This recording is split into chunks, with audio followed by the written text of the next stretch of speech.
mau bahas juga bingung nih karena luas banget, udah kayak di ruang tamu nih sobat setir. Aja berasa nyaman, di depan tuh nyaman, di belakang juga nggak kalah nyaman.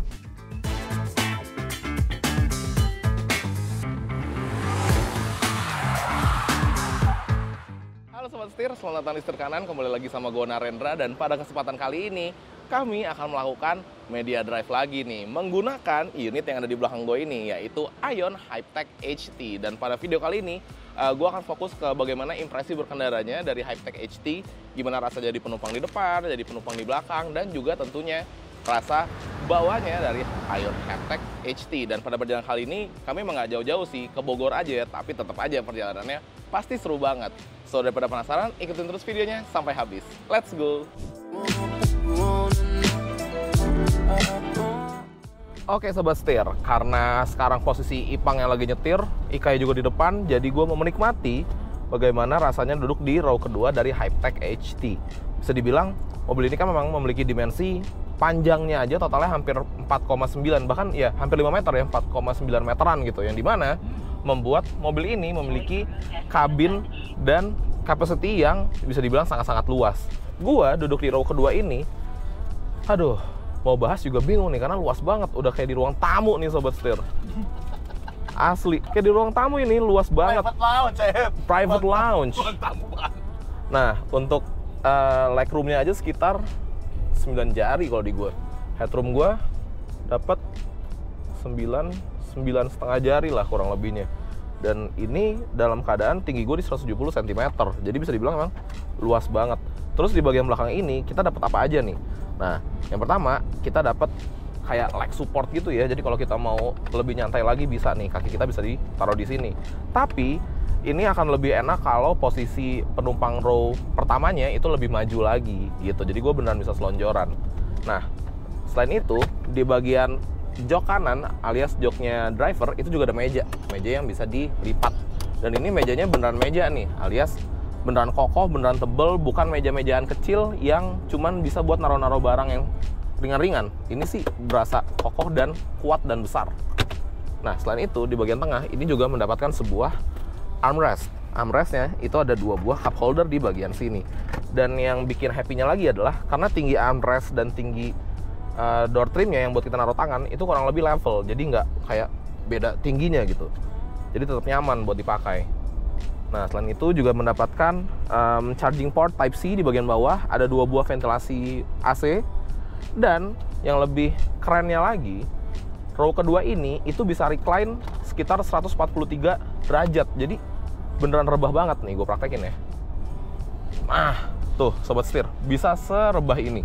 Bayangkan perbedaannya dari pundak gue sama jok yang nggak di recline mentok ini ya. Tuh, jauh. Jadi bener-bener bisa tiduran ini mah, ditambah lagi dengan tadi gue bilang ada leg support di bagian depan gue ini, jadi jauh lebih nyaman lagi. Tapi kalau untuk berkendara jarak jauh sih gue lebih prefer yang rada tegak dikit ya, biar nggak mual gitu. Wah, nyaman banget. Dan di bagian atas ini juga kita mendapatkan panoramic roof. Dan kalau kita bahas nih ya sobat setir, ini tuh banyak banget speakernya karena memang mobil ini itu menggunakan Dolby dengan total speaker itu di 22 buah. Jadi untuk urusan per musikan sih udah terjamin enaknya. Tuh, joknya tuh nyaman banget itu, empuk, enak, nice banget. Jadi itulah row kedua dari Hypetech HT. Abis ini kita cobain antara kita jadi driver atau kita jadi penumpang dulu di bagian depan sambil kita ngebahas masalah head unitnya dan ada apa aja di dalam sana. Oke, kalau gitu kita lanjut lagi.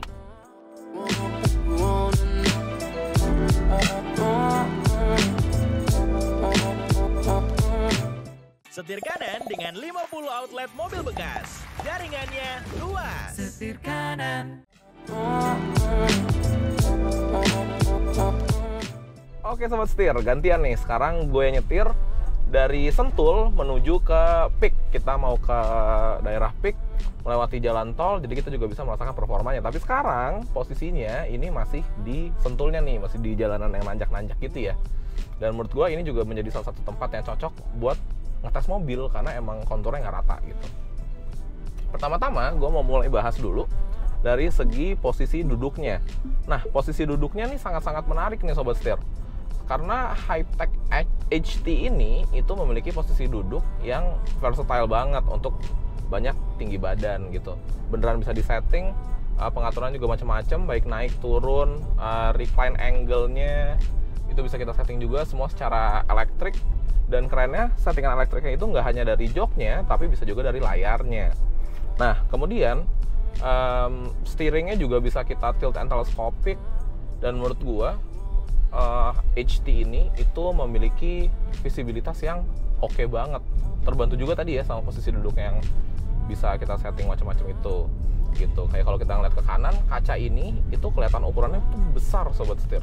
Terus juga kiri juga besar, di bagian pilar A ini ada kaca kecil juga, jadi meminimalisir blind spot untuk posisi ngintip nyerong kanan kirinya juga. Dan yang menurut gue sangat-sangat clever itu adalah di bagian kaca depannya, karena kaca depannya itu ukurannya gede dan dashboardnya tuh posisinya rendah ke bawah, jadi visibilitas tuh makin baik lagi gitu untuk ngelihat ke bagian depan. Tapi memang ada sedikit catatan, yaitu visibilitas ke belakangnya nih, karena jujur visibilitas ke belakangnya itu lumayan terbatas karena kacanya itu ukurannya kecil. Ya kita sama-sama tahu ya kalau Hypertech HT ini kan dia sebuah SUV coupe gitu, jadi ya memang ya sudah, kita mau nggak mau harus terima. Tapi nggak juga, karena memang mobil ini memiliki kamera 360 yang menurut gua HD, jadi emang gambarnya bagus juga gitu. Jadi ya cukup ngebantu kita untuk bermanuver ketika lagi mau parkir atau di dalam kota seperti itu. Nah selain itu gue juga mau bahas mengenai kekedapan kabinnya. Kekedapan kabinnya menurut gua mobil ini berasa cukup oke, tapi ada sedikit road noise yang bocor-bocor. Lo ngerasa nggak sih, Pang? Lumayan, cuman nggak gitu parah ya. Nggak gitu parah sih sebenarnya. Tapi ya kalau dibilang silent banget, kedap banget juga enggak. Mungkin juga berpengaruh karena gue lagi buka shades yang di atas nih, bisa jadi gitu. Tapi kalau suara-suara motor gitu-gitu sih aman. Berarti yang bocor ya bisa dibilang road noise-nya aja lah sobat setir, kurang lebihnya gitu. Kemudian mobil ini juga memiliki karakter bantingan yang kalau gue sih suka. Tuh, dia tuh berasa empuk, berasa mewah. Itu juga salah satu karakter yang menurut gue oke banget. Mungkin juga nih sobat setir kebantu karena bobot mobilnya tuh besar. By dimension, mobil ini tuh ukurannya gede loh. Lebih panjang dari Fortuner. Dia di 4,9 meter ya. Tadi juga udah bahas tuh masalah itu tuh. Jadi karena bobot yang besar itu, maka karakter suspensinya juga menurut gue sih enak. Nih depan kalau tidur kita hajar tuh, berasa nyaman. Di depan tuh nyaman, di belakang juga nggak kalah nyaman. Nah kemudian tadi ngebahas masalah bobot yang besar berpengaruh juga ke handlingnya. Jujur kalau menurut gua pribadi, handlingnya ini berasa banget body rollnya.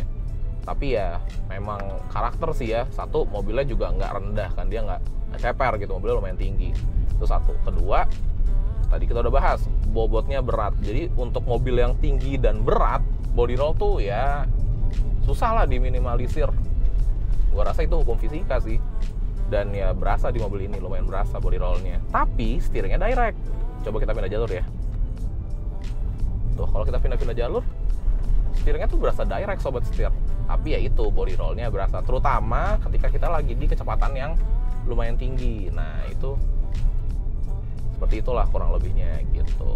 Selain itu mobil ini juga dilengkapi oleh ADAS nih sobat setir, dengan cara penggunaannya tuh kurang lebih mirip sama Ion Y Plus. Jadi dia tuh di posisi shifternya itu kita tarik 2 kali ke bawah, grek gitu. Nah nanti dia akan engage dan dia akan mulai detect ada obstacle apa di depan. Kalau ada mobil, ini juga sudah bisa nyetir sendiri lah. Jadi udah bisa ngikutin mobil depan, udah bisa jaga jarak juga, udah bisa belok juga. Ya bisa dibilang sudah sangat canggih lah ya, selayaknya EV-EV modern zaman sekarang gitu. Nah ngebahas mengenai motor listriknya atau performanya, mobil ini itu menghasilkan tenaga di 250 kW sobat setir. 250 kW itu angka yang besar. Kalau dikonversi ke horsepower kurang lebih di 300-an tuh 250 kW. Dan juga torsinya nggak main-main juga di 430 Nm, yang dimana itu udah hitungannya sih udah torsi monster ya, apalagi untuk ngebawa mobil seberat dan sebesar ini. Ya sangat-sangat memuaskan. Nah mobil ini itu juga memiliki 3 buah driving mode. Yang pertama itu comfort, itu buat kalau kita mau bawa nyantai atau mau bawa yang biasa-biasa aja, atau kalau kita mau lebih passionate driving lagi kita bisa ganti ke sports. Dan kemudian tuh ada yang terakhir itu ada custom. Nah kalau custom ini kita beneran bisa ngeset sesuai dengan keinginan kita nih yang bisa di-set tuh macam-macam. Di sini ada steering wheel effort, bisa kita relax atau sport, bisa juga acceleration response-nya, bisa juga brake response-nya itu bisa kita atur, dan ESP. Dan yang terakhir dia juga bisa one pedal driving yang dimana menjadi ciri khas EV zaman sekarang lah. Jadi kita nggak perlu effort injek rem, cukup pakai satu pedal gas aja. Kalau mau memelankan kendaraan bisa dilepas gasnya. Seperti itu sobat setir. Nice banget sih. Overall impresi berkendara gue sangat-sangat satisfy. Oke sobat setir, kita lanjut lagi perjalanan menuju ke peak.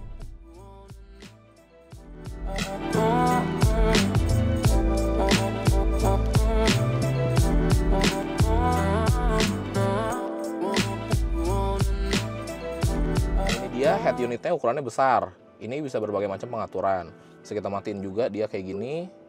Kalau kita lagi pengen gelap-gelapan, untuk nggak ganggu lagi nyetir gitu ya. Terus ini juga central panel brightness bisa kita geser-geser, bisa kita atur semua. Kemudian window lock juga bisa dari sini. Di sini kalau kita geser tuh ada komponen. Nah ini kayak shortcut info-info aja. Kemudian kita bisa buka yang 4 kotak ini. Nah ini ada berbagai macam pengaturan. Salah satunya Apple CarPlay. Tuh Apple CarPlay-nya tuh juga gede banget nih sobat setir. Jadi emang enak ya, cocok banget gitu. Dan ini dia wired Apple CarPlay, jadi butuh kabel. Terus kalau kita back lagi, lanjut lagi ke settingan mobilnya. Nah ini udah mulai macem-macem nih settingannya nih. Tuh. Yang pertama ini control on and off, itu buat ngatur kayak gini nih, kayak buka tutup charging port, ini tailgate, ini sunshade, terus door lock, child lock dan segala macamnya itu bisa diatur dari sini. Kemudian ini lighting system. Nah ini tuh ambient light-nya tuh. Tuh sobat setir bisa lihat ya, ini lagi pada nyala nih ambient light-nya. Nah ini tuh bisa kita atur-atur nih cahayanya tuh, atau kita mau yang modelnya pakai preset-preset kayak gini juga bisa. Tuh brightness-nya juga bisa kita atur tuh. Kemudian ini bisa kita ganti ke music rhythm atau mau pakai breathing effect juga bisa. Lanjut lagi nih smart cabin. Nah smart cabin ini itu untuk berbagai macam pengaturan, karena dia electric seat-nya ini bisa kita atur dari layar ini nih, mau passenger atau driver. Kemudian ini kayak ottoman seat-nya ini bisa diatur, maju mundurnya itu bisa diatur, tinggi rendahnya bisa diatur, ini recline angle juga bisa diatur melalui si layar ini. Kemudian ini juga kita bisa ngatur spion karena kan dia buttonless ya. Jadi untuk pengaturan spion dari tengah sini nanti kita pencet di bagian setirnya. Kemudian ini ventilation. Ini bisa kita pakai cooling and heated seat baik di front passenger maupun di driver seat. Kemudian ini bisa massage juga, kita bisa berbagai macam pengaturan nih, bisa full back, back relax, back relief, waist relax, shoulder relax, dan kekuatannya juga bisa kita atur semua. Dan yang terakhir di sini ada aroma, jadi kita bisa ngatur kita mau wangi atau enggak gitu, itu bisa diatur semua. Nah kemudian di sini ada Adigo Smart Driving, ini untuk adas-adasannya bisa kita atur juga. Ini FCW forward collision warning dan segala macam adas-adas lainnya nih, lengkap banget, nice ya. Kemudian ini untuk energy consumption-nya tuh, drive settings, power consumption settings, energy consumption curve, itu semua bisa diatur dari sini. Driving mode juga nih, ada comfort, sport, sama custom. Kemudian ada chassis power, ini tuh untuk settingan kayak auto hold, HDC function, EPB semua di situ. Ini ada car body accessories, nah ini untuk kebutuhan kayak window gitu-gitu ya. Dan terakhir system settings, dia juga punya kamera 360 yang menurut gua tampilan gambarnya tuh nice, tapi ini karena gelap jadi dia sedikit kelihatan ini ya. Tapi kalau siang hari sih terang banget dan asik banget. Nah AC juga di sini pengaturannya tuh, kita bisa atur semua kita mau gimana, arah semburannya, terus gede kecil fan-nya, suhunya itu juga bisa diatur dari sini. Itu sobat setir, bener-bener bisa dibilang ini nice banget sih. Gue sih suka banget ya sama interface dan kecerdasan dari head unitnya si Ion Hypertech HT ini. Nice.